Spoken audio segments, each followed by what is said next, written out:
Hey guys, classic role player here again with you with a quick rule alternative to rolling attributes or doing the standard array for attributes. I'd like to share it with you. I want to get your opinion. I know you'll probably have an opinion, but also along those lines, I have a quick question of you that I would like for you to teach me about. So stick with me till the end, please. I'll be as brief as possible. And as always, a subscription, hit that bell if you want notifications, a like, a comment. All those things are amazing. They help the channel. Thank you very much. Let's get started.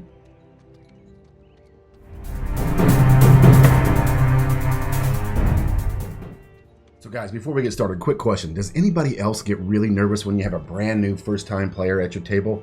I had a first-time person at my table last night, and I was so nervous all day trying to get ready to make sure she had the best time possible. She said she did. She said she loved it. She's already on Hero Forge looking at making her character into a mini. Anyway, I digress. Just a question. It terrifies me because I want people to really enjoy their first time.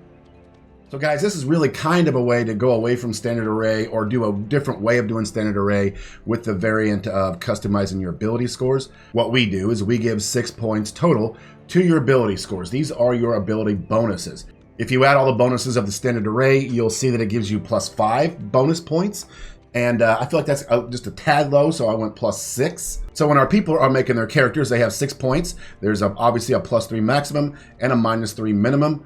If you want to go to a +3 in something, it costs 2 of your points. So for example, you could have a +3 in strength, a +1 in dexterity, a +1 in constitution, and then you've used up all your points because you did a 3. You could do a +2, you could do a +2, and you could do a +2.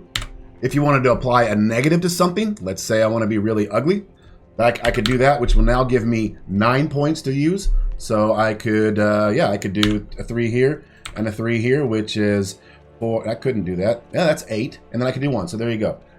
And then we don't really worry about the number of your abilities at that point. I assign a quick difficulty rating to a thing, whatever it is you're doing. If you're rolling an ability check for a thing, it has to be harder than normal. It's not like opening a doorknob. You don't roll to open a door or open a window.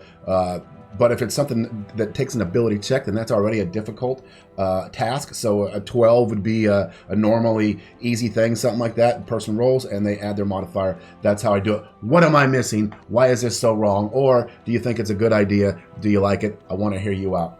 Okay, so finally my question. In my recent revelation of killing PCs and how much fun it is for me and for them, I've recently began to look at 5e HardCore. That system I just told you about +6s, it's because, I feel like people should, love their character and be strong, and there is that, and I still like that.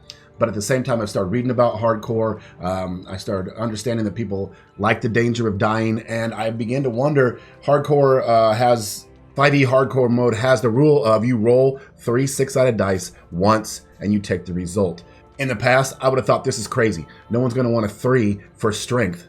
But now I'm like, that might be kind of fun to role play. I'm really actually starting to put role playing above superhero characters, and I want to see how my players react to that. I've challenged them lately not to metagame, not to know things that they wouldn't know outside the game, and they've really responded with enthusiasm, and they're kind of okay playing guys that are probably going to die. So I want to hear your experiences with 5e HardCore, if you've used that, or if you've always played where you roll 3 6-sided dice and you take the result. How's that work out for you? Do people get upset if they're the dumbest wizard on the planet? They want to be a wizard, but they have -3 in intelligence and in wisdom, and they're complete dolts, and everything blows up in their face. That sounds like a lot of fun to me, actually. And as I've always said, when a Manticore lands, it's time to jam.